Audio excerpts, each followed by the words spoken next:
Good evening, my friends. Indiana Holmes back again for another night of story time. You'll have to please excuse me as my voice and my whole upper respiratory system is still recovering from one of the worst colds I've ever had in my life. This is day 11 of trying to recover from this cold. Maybe another day or two and I should be back to normal. I will be at Disneyland tomorrow with Lizzie, so hopefully I'll feel much better for that. Anyway, tonight we continue with our new story, The Mystery in White. Chapter 3, Strange Sanctuary. The ringing of the bell brought no response. Knocking proved equally fruitless. For a short while it seemed as though they were doomed to further disappointment, although David was in a mood to break windows if the necessity arose. Then Lydia took the bull by the horns and tried the door handle. It turned, and she shoved the door open with a little sigh of relief. A roof, even without the invitation to stay beneath it, had become an urgent necessity. They looked into a comfortable, spacious hall. It was early afternoon, and the light had not yet begun to fade noticeably. But the hall glowed with a queer white dimness, reflecting the imprisoning snow outside the windows. It glowed also with something more welcome, a large wood fire. The logs stacked by the grate had pleasantly seasonable aspect, and the quiet peace of the hall was a comforting contrast to the wild white whirligig from which they had just escaped. The only thing absent to complete the welcome was their host. But in his absence, a large picture on the wall above the fireplace seemed to be doing the honors. It was an oil painting, in a heavy gilt frame, of an erect old man whose eyes appeared to be watching them with a challenging, cynical light. His eyes and his erect figure were not the only notable things about him. He possessed, for a man of his years, a remarkably fine head of black hair. Other paintings were on the walls and climbed beside a curving staircase, but the uninvited guests were not only conscious of the painting of the old man because of the subject's dominating presence. David, after his first hurried glance, walked quickly to a couch near the fire and gently deposited his burden upon it. Jessie was just beginning to stir, but the comfort of the couch and the warmth of the fire seemed to delay the return to consciousness through a new effort combating repose. He watched her for a moment or two, while the others stood about uncertainly. "I suppose this is all right," said the clerk, breaking his silence. "It's got to be," answered Lydia. "I'm going to look in the rooms." "Yes, there must be somebody," remarked David, glancing at the fire. "Try the kitchen. Perhaps they're hard of hearing." Lydia vanished towards the back of the hall. In a minute she had returned, looking rather puzzled. "No one," she reported, "but a kettle is boiling." "Then somebody must be about," replied David. "Certainly, but where about? There's a teapot on the kitchen table waiting to be filled, and a thingy-gummy full of tea beside it, and the larder stocked with provisions." "You've been busy." "I'm going to continue being busy." She knocked on the door to the right of the hall, receiving no response. She opened it cautiously and poked her head in. "Jolly nice dining room," said she. "Oak beams, and another fire going." And she closed the door. The clerk, struggling with the inferiority complex, decided to make himself useful. He darted to another door on the opposite side of the hall, and in his eagerness opened it without knocking. Fortunately for him, this room was empty also, but he received a surprise. "I say, this is a drawing room," he exclaimed, "and tea's laid." He became acutely conscious of Lydia's head peering over his shoulder and almost touching it. Accustomed to a dull, uneventful life, he was finding it difficult to keep steady amid his present emotions. The emotions were many and varied, including fear of illness, anxiety as to legal rights, and a nasty chilliness which might be due to the illness he feared or to a less definable cause. This house, for all its fires, rather gave one the creeps, but his dominant emotion at this particular instant was produced by the head that almost touched his shoulder. "Funny," said the owner of the head. "T all dressed up and nowhere to go. I say, David, what do you make of it?" David turned from the couch. "They're still upstairs," he replied. "I'll tackle that if you'll stand by here." "Wait a moment," exclaimed Lydia. "Why?" "I don't know." "Yes, I do. What I meant was, be careful." "That doesn't explain anything." "Nothing explains anything. If it were a fine day, it might be quite natural to run out of the house for a few moments while the kettle's boiling. But in this weather, can you explain that? Where have they gone? Not to post a letter or to cut lettuce. Why don't they come back? I didn't tell you? The kettle wasn't boiling in a nice, quiet, respectable manner. It was boiling over. Oh, and there was a bread knife on the floor." David looked at his sister rather hard. "Are you getting morbid?" he inquired. "No, darling," she retorted. "Just immensely interested." Then David went upstairs. While they heard him moving about, Lydia walked to the couch and developed a practical streak. "You know, we ought to do something about this," she said. "What about dashing cold water into her face?" suggested the clerk. "I think that's what they do." "A whiff of some smelling salts under her nose might be better," she answered. "I've got some in my bag." "Where is my bag?" "Oh, here." As she turned to it, she asked, "By the way, what's your name?" "Ours is Carrington." "Mine's Thompson," replied the clerk, "without a P." He always mentioned that, believing it improved it. "Well, Mr. Thompson, without a P, by the way, you don't look too blooming yourself. Would you mind facing the kitchen and bringing a little cold water and a towel? Perhaps we might try your method before mine. Only we won't dash it at her. We'll just... No, whoa, wait a minute." As she bent down, the unconscious form fluttered, and suddenly Jessie opened her eyes. "Take it easy," said Lydia, laying her hand gently on Jessie's shoulder and restraining a movement to rise. "Everything's all right, and we've plenty of time." Jessie stared back at her, muzzily, closed her eyes again, and opened them again. "Did I go off?" she murmured. "Right off," answered Lydia. "And then we found this house." "But how?" "My brother carried you. I wouldn't talk for a bit." "No, it was my foot." "Your foot?" Lydia stooped and examined it. Then she turned to Thompson. "Yes, get some water, please, but hot. Hot, not cold. No, both. There's hot water in the kettle, and damn the tea." As she spoke, David came down the stairs. He shook his head in response to her quick, inquiring glance. "Nobody?" she asked. "Not a soul," he answered. Excuse me. She glanced at him again, reading something in his tone. "He's more worried since he came down than he was when he went up," she decided.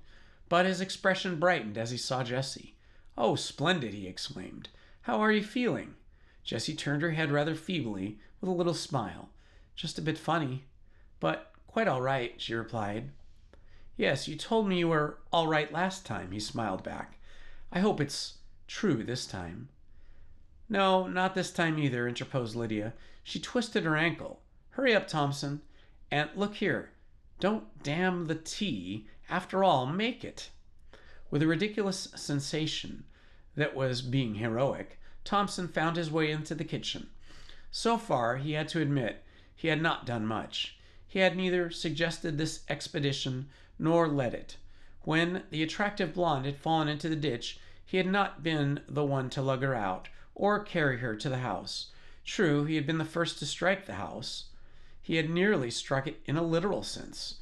But inside the house, he had merely stood about and opened one door.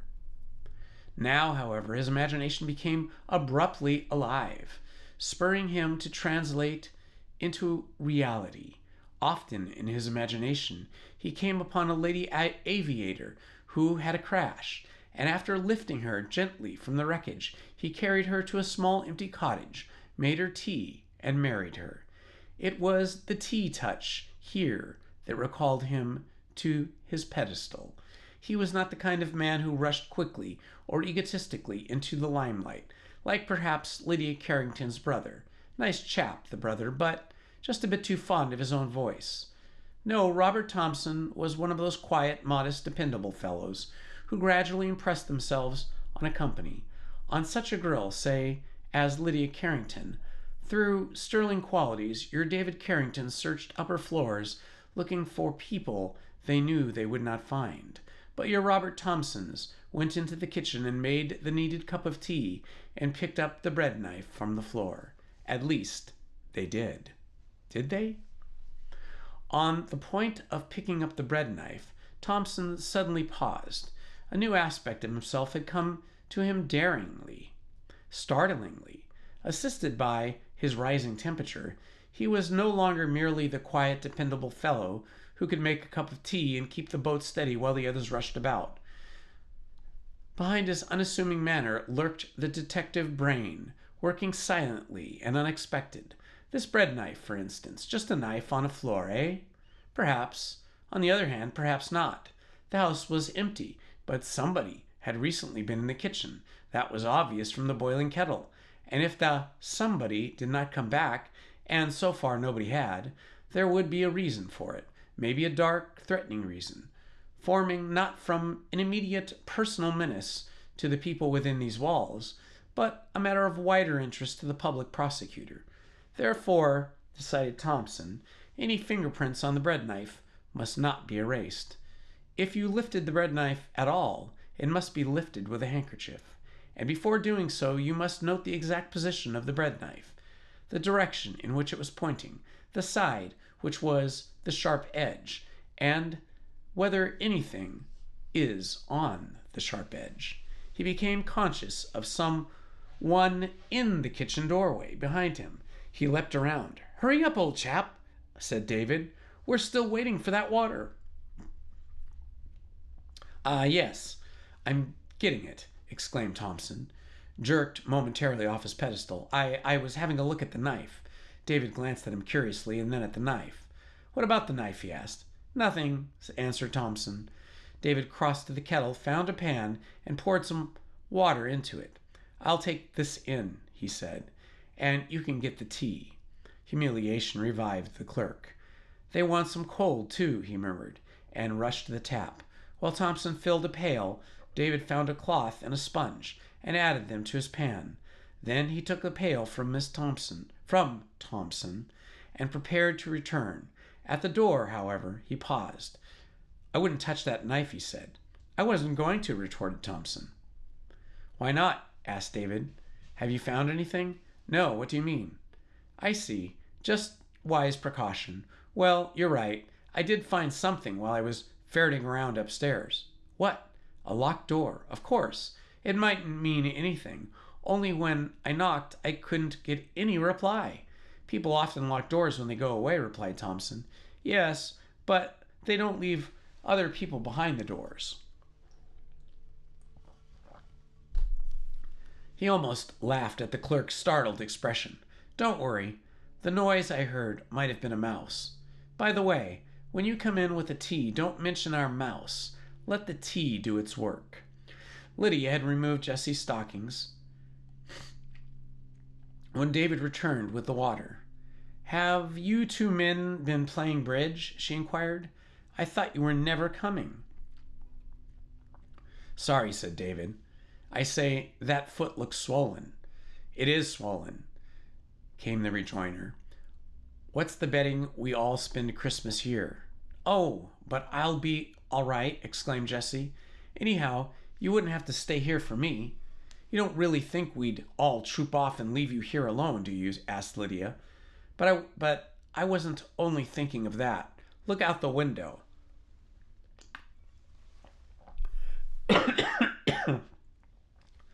The snow was falling as steady as ever.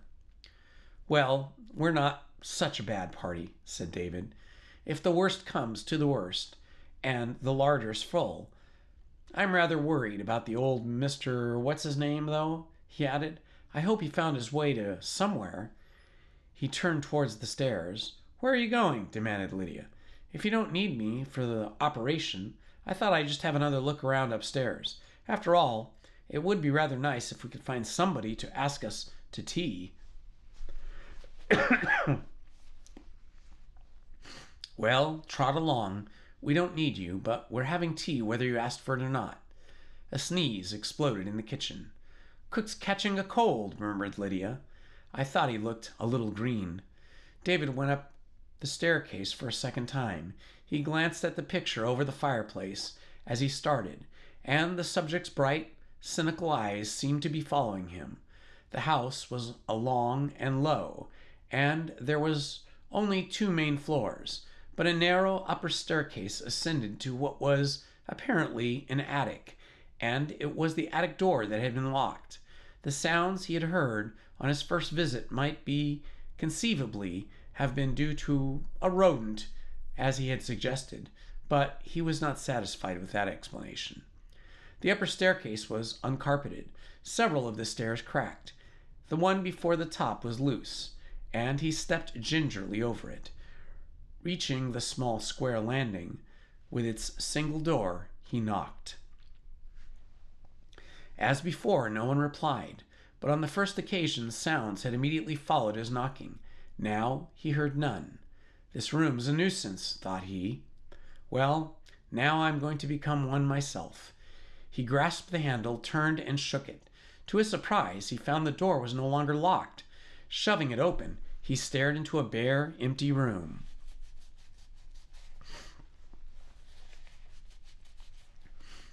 Chapter 4. Tea for 6. When David descended to the hall, he walked into a fresh surprise. Mr. Edward Maltby of the Royal Psychological Society was standing in the doorway looking for a venerable snowman, while behind him was a second snowman, less venerable.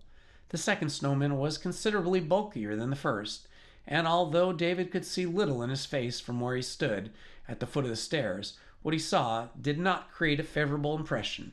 He received a disconcerting sensation that a rather pleasant little party was being broken up. Mr. Maltby, on the other hand, seemed momentarily unaware that any little party existed beyond his own. His eyes were riveted on the picture above the fireplace, and his interest, thoroughly unreasonable at this instant, seemed to add to the portrait's queer significance. For several seconds after David's appearance, no words was spoken. Then the old man lowered his eyes and smiled. "So you tried it too, eh?" he said. "I hope your host has room for 2 more. "We haven't got a host," replied Lydia. "At least, we can't find him." "Really?" Mr. Maltby looked thoughtful. "Then how did you get in?" "The same way you did. The front door was unlocked." "I see." He turned to the man behind him. "Well, do we follow their example?" "I don't know," answered the man. "Perhaps we ought to move on." The suggestion was excellent, but, like many excellent suggestions, impossible, retorted Mr. Maltby. He entered the hall as he spoke. The man behind him hesitated, then entered after him. Mr. Maltby stepped back and closed the door. "I'm sorry to see you have an accident," he said to Jessie. "I hope it was not a bad one." "No, just my foot. I fell down," exclaimed Jessie. "It's a funny situation. I don't know what we'll all say when we come home." "Perhaps they won't come home," remarked the old man. "What makes you think that?" demanded Lydia. "Did I say I thought it? Yet one might think it, in this weather, if they have been here at all today." "We told you the door wasn't locked," David reminded him. "So you did," nodded Mr. Maltby, and turned to the door. "A pity it's not a Yale lock." "Why pity?" asked Lydia. "If it had been a Yale lock, we couldn't have gotten in." "You mean we mightn't have got in." Mr. Maltby corrected her. "I agree. That would have been a pity. And it is also a pity to let melted snow drip on somebody else's carpet."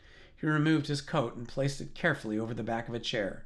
But a Yale lock can be fixed open with a catch. This one might have been fixed. Then we could have had a stronger evidence that the door had been deliberately left as we had found it.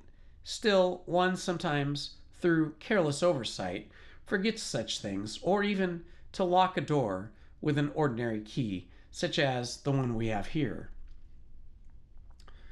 Your idea being, interposed David, that the family might have left some while ago and forgotten to lock up and take the keys with them? But we have a fire to confound the idea, mused the old man. We have more than that, sir. We have a kettle boiling and tea laid in the drawing room. And a bread knife on the floor, asked Thompson, gallivantically.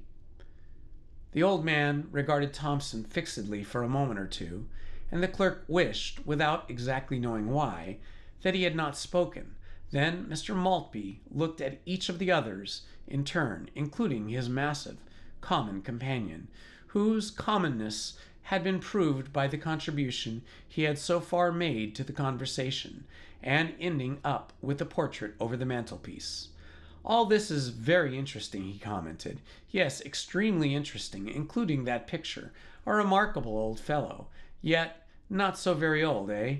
How old? 60? A pleasant age, 60. My own. David fought the feeling of annoyance. Mr. Maltby, though a last-comer, had assumed a subtle command of the situation, and there was no reason that David could see, apart from the question of his 60 years, why he should do so.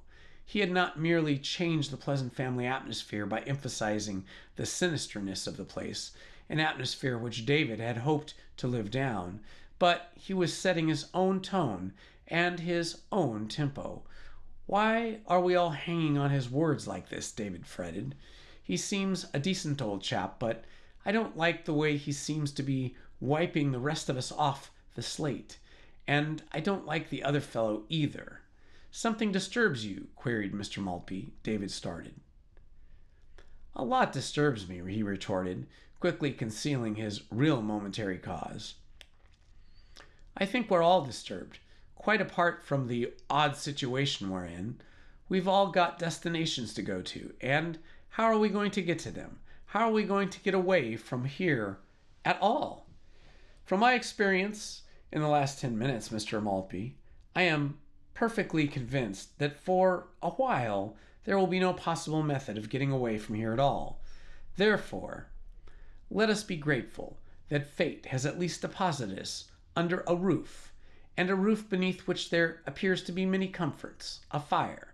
Several fires, interrupted Lydia. Indeed, the odd situation grows more and more intriguing. Several fires, and tea laid too. If no one returns in, say, the course of the next 3 months, we might perhaps... We're jolly well going to, perhaps, smiled Lydia. Tea's made, and we're all just about to have it. So that was not really worrying you? Inquired the old man, turning to David again. Oh, what was? Returned David. It was my question, surely, not the bread knife. By the way, I do not see it on the floor. It was on the kitchen floor. Was.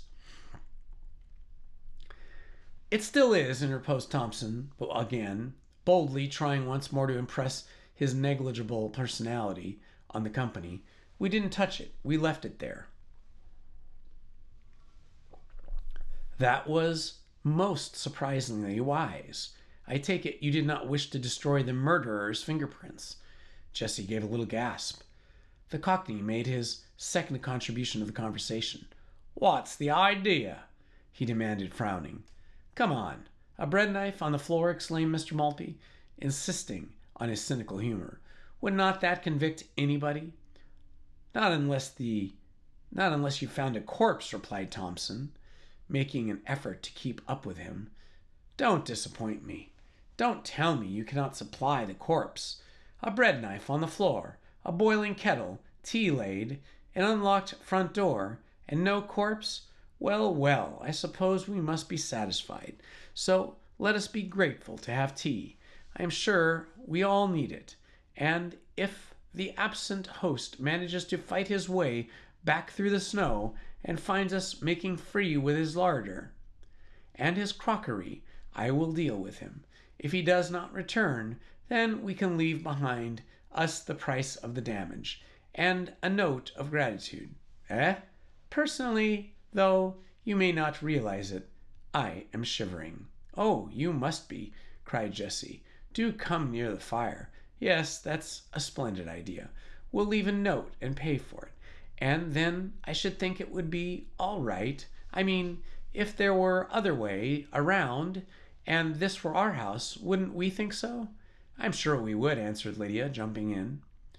Come on, let's bring it up here. It's cozier than the drawing room. A tight atmosphere suddenly loosened. A small table was found in the corner of the hall and placed before the fire. The tea things were transplanted from the drawing room, and under the influence of the warm, comforting liquid of bread and butter, some had been cut, and more had been added, but not with the bread knife. Their predicament assumed a happier aspect. Lydia, with one eye on Jessie, who was pluckily recovering faster than nature intended, had decided that there must be no more talk of corpses and fingerprints, and she kept the conversation lively with a racy account of their journey through the snow. Of course, we were all perfect idiots, she concluded, as she poured a second cup of coffee, and we're all, I should say, a second cup of tea, and we're all in a funny mess. But in my opinion, we're luckier than we deserve, not excluding you, Mr. Maltby, she added admonishingly. And so I vote we make the best of it. Aren't we? Asked Jessie. We are, nodded Lydia, and we're going on as we've begun. Nobody's going to spoil my Christmas. Hear, hear, murmured Thompson, watching two attractive women out of the corner of his eye and comparing them with his usual company at meals, and with the company he was going to. He had no present complaints. In fact, provided his nervous system could stand it. Of that he was not quite sure, for his head was aching badly, but the tea and the fire gave him optimism. He believed he might welcome the eventual unearthing of a corpse, so that he could impress new stirring qualities upon his Venuses. In any case, he decided, with the deliberate daring of his fevered thoughts, I think of them tonight. Yes, it should be a bigger aeroplane that crashed in this nocturnal fancy. An aeroplane for two, and a slightly larger cottage. Or what about a houseboat on the Broads? The aeroplane could crash near the houseboat, where he would have been spending a lonely holiday studying birds, say, and he would bring them there and give them his room, and sit heroically outside all night. Achoo! I say, are you getting a cold? Exclaimed Lydia. What about another log? Adding 2p to the bill. David, squatting on a stool by the couch, carefully avoided Jessie's bandaged foot as he bent forward and added a fresh log to the fire. The bandaged foot was a few inches from his nose. With the annoyance of the independent nature, he was trying hard not to notice it. What about your story, sir? He asked Mr. Maltby. We've not heard that. How did you find this place? Yes, you left before we did, didn't you? Said Jessie. Do tell us what happened. We tried to catch up to you. You know, but then the snow covered your footsteps. We really felt very anxious. Anxious about you. Please don't tell me yours was a search party, exclaimed the old man, and that I have led you into this. Oh, no. We'd have gone anyway, wouldn't we? She appealed to the others. Don't you remember? We were all talking about it. I think I was the one to start it. Wasn't it? Or was I? I've forgotten. And then you suddenly jumped up as if you'd seen someone. And we thought we did for a moment. And we said perhaps it was Charles I. Oh, she turned to the Cockney. Was it you? Me? No, exclaimed the common man. I wasn't on that train. He spoke with startling vehemence. Mr. Maltby broke a short silence by remarking, I came upon our friend, Mr. He paused invitingly. Jerked the man. Some of us have exchanged names, said the old man. Mine is Maltby. Maltby. What is yours? Oh, why not? Smith. Thank you. Now we shall know what to write on our Christmas cards. I came upon Mr. Smith outside here. In fact, we almost fell into each other's arms. I did think at first that he might be the person I saw leaving the train, but apparently I was wrong. How did you get caught up in this terrible weather, Mr. Smith? Well, it ain't particularly interesting, replied the Cockney. But we are interested, insisted the old man. Well, I was just walking, said Mr. Smith. Yes, from one place to another, and the snow come on, and I got caught like yourselves. Like yourselves. Where were you walking to? We were trying to find another station, said Jessie. That's right, so was I, answered Smith. Another, murmured Mr. Maltby. What's your mean? What you mean? Demanded Smith. I can try to find a Stazen if you want, can't I? Without asking nobody's permission. I apologize, interrupted Mr. Maltby. I was merely wondering, since you are on our train, why you should be searching for another station. I never said another, she said. He jerked his head towards Jessie. I apologize again. Which station were you looking for? I wonder whether it was the same as ours. What was yours? Hammersby said. Jessie? That's right, Hammersby, nodded Smith. The old man frowned slightly. Strictly speaking, Immersby, he murmured. The atmosphere was growing tight again. All at once, Smith turned on Mr. Maltby and exclaimed, Well, now you've earned me a part. What about you? I told yer I ain't nothing interesting to say, but perhaps you have. Yes, I have, replied Mr. Maltby. Quite interesting, when I left the train. Then he paused. His eyes wandered from Smith to Jessie to Lydia. You know, I haven't had my second cup of tea, he said. You haven't passed your cup, answered Lydia. Thank you. Yes. When you left the train... I've changed my mind, he responded. This isn't the moment for ghost stories. When is the moment? Perhaps this evening, if we're all still here, and if we are in the mood. The Cockney rose again abruptly. Well, I won't be here, and I ain't in the mood, he exclaimed. So long, and thanks, miss, for the tea. He walked to the front door. Just a moment, Mr. Maltby called after him. You've dropped your ticket. Smith paused as he held it out. Euston to Manchester. That ain't mine, growled the old man. He completed his way to the front door and pulled it open. Snow poured in on him, and from the cloak, dust. Something else came in too, the echo of a muffled shout. Hey, help! The man darted out, with David after him.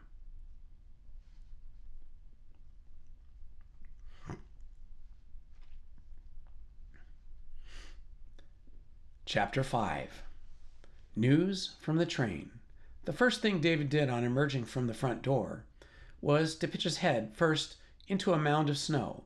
For a moment or two he nearly suffocated, while countless soft ice pellets invaded his back as though he were being bombarded by silent salvos from heaven. Then he scrambled out, and strained ears choked with snow for repetition of the shout. Already he had lost his sense of direction, for all he could see was a bewildering succession of snowflakes, close-ups, almost blinding vision. During the 45 minutes he had been in the house, the weather had traveled from bad to worse.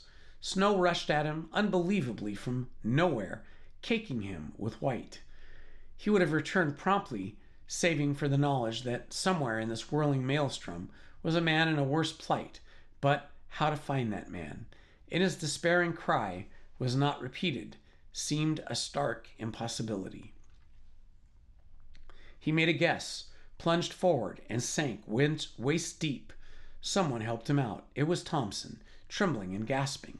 They stared at each other, their faces close, and as they stared, the voice that had brought them from the warmth of the fire summoned them again. "Help! Someone! My God!" The voice sounded long off, but actually it was close. Stumbling towards it, Thompson suddenly went flat. The mound he had fallen over writhed. Two rose where one had just fallen. The addition was an elderly boar. Yes, the elderly boar from the train. He was hatless, blue, and frozen. He tried to speak and failed. The snow that melted around his staring eyes had a suspicious resemblance to tears. The man who had pooh-poohed English snow was receiving more than his just deserts. "Come on," shouted David, flinging an arm around him. Clinging to each other grotesquely, they swerved round and began to stumble back. The boar went down twice, the second time bringing his rescuers with him. When they were once more on their feet, they found a vague feminine form before them. "Go back, you idiot," croaked David. "Which way?" "Not the way you're going. Idiot yourself," retorted Lydia. She directed them back. Inside the hall, they sank down and gasped. "Well, what about Dawson City now?" panted David. The boar offered no reply. Even if he had been physically capable of speech, his bemused brain could not have directed his tongue. He lay in the large chair in which he had been deposited, his eyes fixed vacantly on the ceiling, his face a mess of melting snow. Not attractive at the best of times, he now presented an unsavory appearance that was temporarily too distressed to worry about. "This house is becoming a hospital," Lydia whispered to Mr. Maltby. The old man did not hear her. He was gazing towards the closed front door. The wind was rising, sending dolefuls of music round the house, and periodic rattling of windows, as though trying to get in. Suddenly, unable to stand it, Lydia drives towards the lamp and lit it. The illumination glowed on a strange scene. 3 exhausted men, recovering at various rates of progression, but none in a hurry. Jessie Noyes, with her bandaged foot and struggling against a return of fear. Lydia herself, frowning and tense, and the old man still gazing at the closed door. "What is it? Did you hear anything?" demanded Lydia. "I hear a lot of things," answered Mr. Maltby, "but not our friend Smith." "No, he's gone, and good riddance," said David. "Very good riddance if he's gone," replied Mr. Maltby. "We are to take that he has succeeded, whereas the rest of us would fail." He has given us a little shrug and turned to the latest edition in the armchair. When have you got your back to the wind? When you have got your back, we would like your story, sir. Meanwhile, to save your inevitable question, here are ours. We all got lost. We came upon this house. Necessity drove us in, and necessity retains us here. And apparently, there is no one in the house except ourselves. Then, how the devil did you get in? The boar managed to gulp at the last. The door was unlocked. The boar gazed around and began to take notice. "Making yourselves at home, aren't you?" he asked. "Thoroughly," agreed the old man. "Will you have a cup of tea?" "My God, I will." "Will I?" "Of course I will." Lydia poured him out a cup. He swallowed it, and too quickly he choked. "I don't suppose anybody would rake up a towel."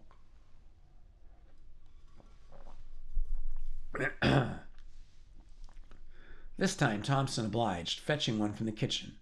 "And what time would you like your shaving water? In the morning?" inquired Lydia. In the process of mopping his face, the boar paused and looked at her suspiciously. "I'm glad you think it's a joke," he muttered. "The thought, I'm sure, is entirely self-defensive." Interposed David. "You remember, Tommy made jokes in the trenches. Or, don't you remember?" I expect I remember better than you do, young man," retorted the boar, showing definite signs of recovery through the tea and the towel. He did not mention that his speciality during the war had been the making of munitions, a long way from the sound of them. But I am afraid my sense of humor isn't any too bright at the moment. I've been through a hell of a time.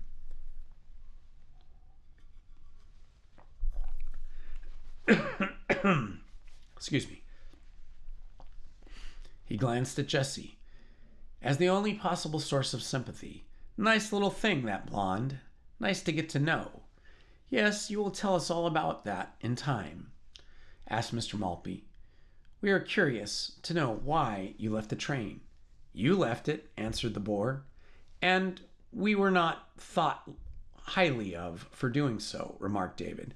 I seem to remember an uncomplimentary observation. Are you trying to pick a quarrel, young man? If you continue to call me young man, I shall certainly pick a quarrel. Please remember that we've been through hell of a time, too, and had a hell of a time lugging you out of the snowdrift. All right, I apologize, grunted the Boer. We've all been through a hell of a time, and if you want the truth, I left the train to escape another hell of a time. What did the train get on fire? It did not. What happened? Perhaps I could tell you if I wasn't interrupted every other word. Sorry, don't mention it. He turned to Maltby. Did you happen to see the compartment next to ours, by any chance? Which one? Inquired Maltby. There were two. The one you were sitting back to. Yes, how did you guess? You wouldn't understand if I told you. No, I didn't see into it. Did any of the rest of you?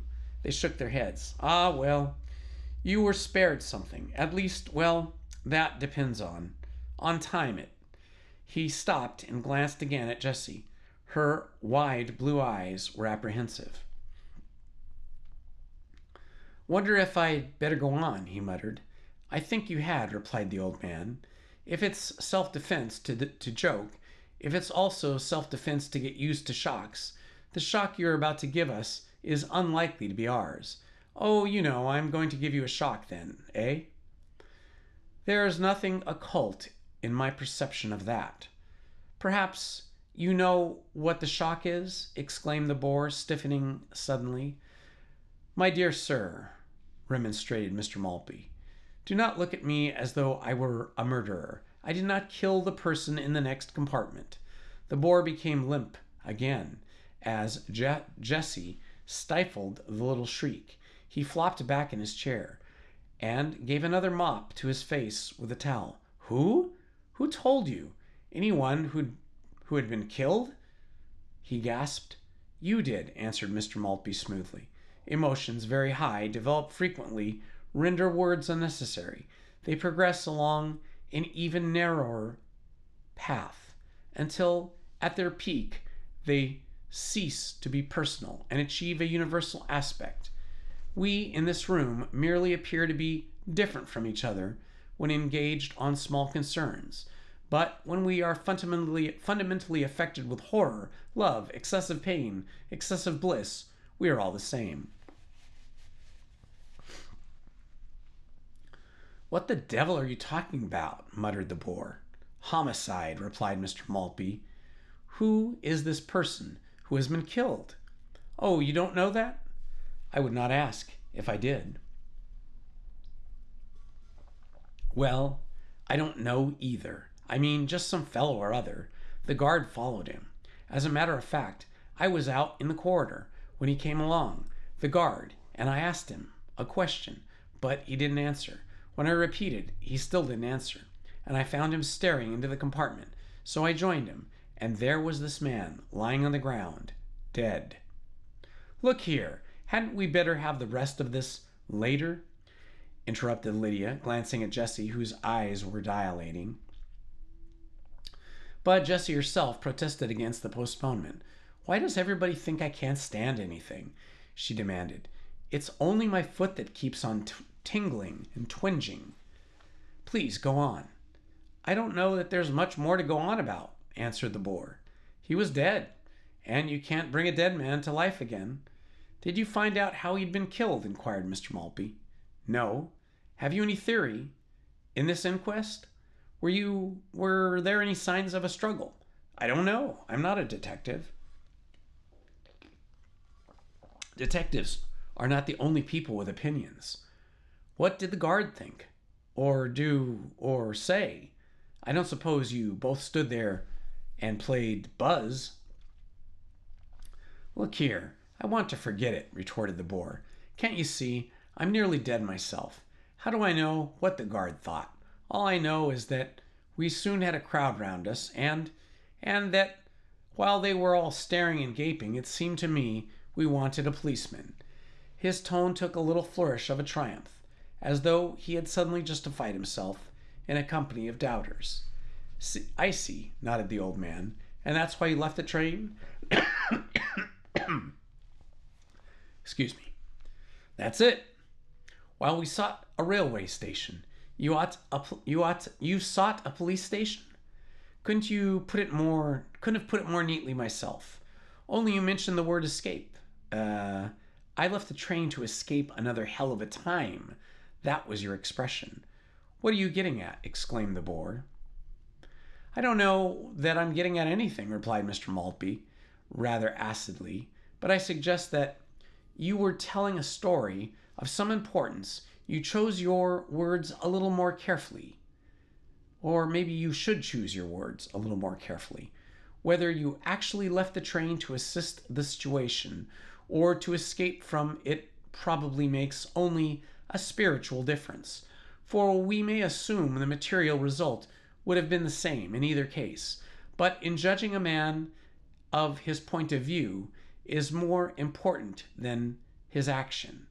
Your own action, sir, unless the guard asked you to go to the police, or unless there is some vital factor of which we have not been informed, seems to have been definitely idiotic. The boar glared. If you mean that it was idiotic to face this damn weather, he began. No, I did not mean that, interrupted Mr. Maltby. I meant that a man in the next compartment is found dead, and you promptly leave the train. Come to that, we all left the train, said David. Thank you, muttered the boar. So we all had a hand in it, and that's settled. He jumped up from his chair nervily, and then sat down again. Look here, I feel dizzy. I've been nearly buried alive. If I'm not in for pneumonia, my name's not Hopkins. Thompson sneezed. Hello? Someone else getting pneumonia? Queried Hopkins. I should think we're all getting pneumonia, added Lydia. Isn't that what inevitably happens when cold clothes dry on a numb body? I feel like a hot ice. So do I, murmured Jessie. I'm sure you do, David. Do you think you could carry her again upstairs this time, and perhaps you could manage our suitcases, Mr. Thompson, without a P? I don't care what anybody says. We're going to find a nice warm bedroom, and we're going to get properly rubbed down and dry a bit. Okay, my friends, I think that is enough for tonight. I'm happy my voice has been able to recover a little bit more since yesterday, and hopefully tonight's reading was a little bit better than yesterday's. I hope to continue this story again tomorrow, so look for an announcement for another premiere tomorrow. And also, see if you can join us tomorrow. Lizzie and I will be at Disneyland, probably by 9 or 10 o'clock in the morning. Thanks for watching, or thanks for listening, I should say. Love to you all. Good night. Please hit the like button, subscribe, and hit the notifications button. Thank you very much.